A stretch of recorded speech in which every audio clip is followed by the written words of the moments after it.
2일차 강의를 시작하도록 하겠습니다. 플래시 오브젝트의 속성 이해하기에 대해서 공부해 보도록 하겠는데요. 우선 오브젝트가 무엇인지에 대해서 알아봐야 되겠죠. 플래시에서 작업해서 만들어낸 오브젝트가 무엇이냐면요. 플래시 안에 드로잉 툴박스를 이용해서 그런 드로잉 도구를 이용해서 만들어낸 그런 하나의 객체를 오브젝트라고 부릅니다. 그런 것도 오브젝트라고 할 수 있고 또는 외부에서 작업한 파일을 플래시 프로그램 안으로 임포트해서 가져올 수가 있거든요. 그런 식으로 갖고 온 하나의 독립된 객체도 또 우리가 오브젝트라고 부르게 되는 것이죠. 우리가 이제 오브젝트 개념은 이 정도만 우선 알아보도록 하고요. 그 다음에 또 반드시 알아야 될 사항이 있어요. 그런 오브젝트가 하나의 이미지로 이제 보여지게 될 텐데 이미지 표현 방식이 크게 두 가지로 나눠지게 됩니다. 여러분이 만약에 포토샵을 공부를 하셨다면은 이 벡터와 비트맵이라는 방식에 대해서 좀 아시리라 믿는데 벡터와 비트맵에 대해서 제가 잠깐 설명을 드리자면 벡터 방식은요. 그 수학적인 계산에 의해서 만들어진 점선면으로 구성되어 있고요. 대표적인 프로그램으로는 일러스트레이터 같은 프로그램이 바로 벡터 방식의 그런 그 이미지 작업을 한 프로그램이라고 할 수가 있습니다. 벡터 방식의 특징이라고 한다면 벡터 방식은 그 확대하거나 변형을 줬을 때 깨지지가 않아요. 이미지가 깨지지 않고 그대로 보존되고요. 그 다음에 수정이나 편집하는데 굉장히 용이한 그런 그 이미지 표현 방식이라고 할 수 있고요. 그 다음에 비트맵 방식이 있어요. 비트맵 방식은 그 작은 사각형이 모여서 이루어진 픽셀로, 그러니까 그 작은 사각형을 픽셀이라고 부르는데 이 픽셀이 모여서 표현되는 이미지 표현 방식입니다. 그래서 실사에 가깝게 이미지를 끌어낼 수가 있는 것이죠.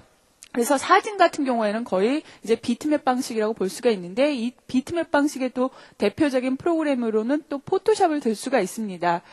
비트맵 방식은 그 작은 사각형이 이루어져서 표현이 되기 때문에요. 그 계단 현상이 좀 일어나요. 그래서 확대하거나 변형 작업을 줬을 때 깨질 수 있다라는 그런 단점이 있죠. 근데 우리 플래시에서는 기본적으로요.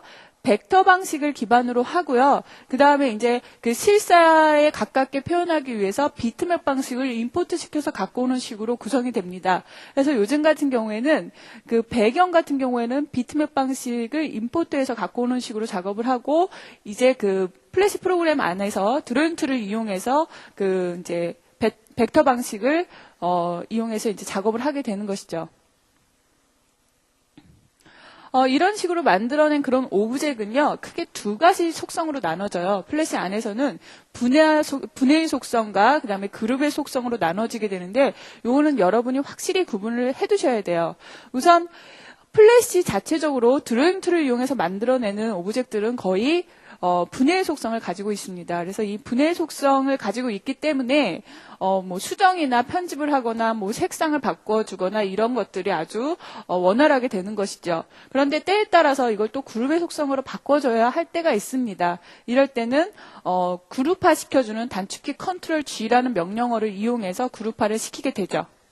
그 다음에 이제 만약에 일러스트레이터에서 작업한 파일을 플래시 안으로 갖고 오고 싶다. 그럴 때 일러스트레이터의 확장자인 AI라고 되어 있는 파일을 임포트 시켜서 갖고 올 수가 있는데요. 이때 만들어진 오브젝트, 이때 들어오는 오브젝트는 분해의 속성이 아닌 그룹의 속성으로 가져오게 됩니다. 근데 만약에 이런 식으로 임포트해서 갖고 온 일러스트레이터 파일을 여러분이 색상을 바꾸거나 아니면 어떤 수정 작업을 해주고 싶을 때는 다시 분해의 속성으로 전환을 하셔야 됩니다. 이때 사용되는 명령어는 브레이크 어파트라는 명령어가 이용이 되고요. 단축키 컨트롤 B를 이용하게 되는 것이죠.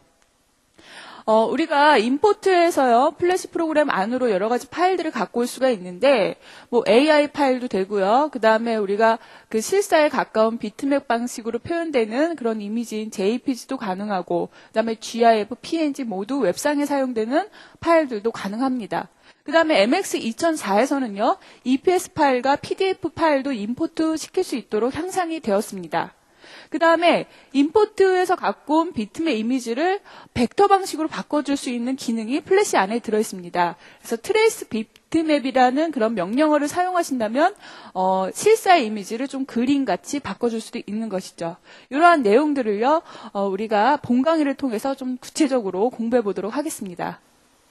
2일차 본 강의를 시작하도록 하겠습니다. 우리가 플래시에서 플래시 드로잉 도구를 이용해서 만들어내는 그런 객체들은 벡터 방식의 기반이라고 그랬죠. 이렇게 플래시에서 만들어내는 오브젝트들은요, 각각의 어떤 속성들을 가지고 있는데요. 이 속성들을 정확하게 이해를 해야지 우리가 기본 드로잉 작업을 정확하게 해낼 수 있고요. 나중에 또 플래시 애니메이션 작업을 할 수가 있습니다. 그래서 우선 우리가 이번 강의에서는 플래시 오브젝트 속성을 정확하게 이해하는 방법들에 대해서 쭉 한번 훑어보도록 할 텐데요. 화면을 쫙 이렇게 보시면 이제 가운데 스테이지가 이렇게 있죠. 스테이지에다가 드로잉 툴을 이용해서요. 드로잉 작업을 하게 되는데 플래시에서 만들어진 그런 어떤 이미지들은요. 모두 벡터 방식이기 때문에 보통 스트로크하고 필로 나눠진다고 그랬습니다. 한번 보도록 하죠. 제가 원형 도구를 선택을 하고요. 원형 도구 선택을 하고 스트로크, 테두리 색상을 뭐 붉은 색깔로 하나 주고요. 그 다음에 fill, 그 안쪽 면의 색상을 푸른 색깔로 하나 이렇게 적용을 해서요. 스테이지 위에 Shift 키를 눌러가면서 정원을 한번 그려보도록 할게요. 네, 이런 식으로 지금 바로 드로잉 툴을 이용해서 어떤 객체, 오브젝트를 하나 만들어냈는데요. 이 오브젝트의 속성이 있어요. 이걸 정확하게 우선 알아야 돼요. 제가 잠깐 돋보기 툴로요. 외곽 부분을 선택해서 확대해 보도록 할게요. 잘 보이시죠? 이렇게 테두리랑 면으로 나눠지는데 보통 이런 벡터 방식의 프로그램, 일러스트레이터도 마찬가지지만 이런 식으로 스트로크하고 필로 나눠져서 이렇게 나타나게 됩니다. 나타나게 되는데요. 요 객체, 요 오브젝트의 속성이 있어요. 요 속성이 어떤 건지를 지금부터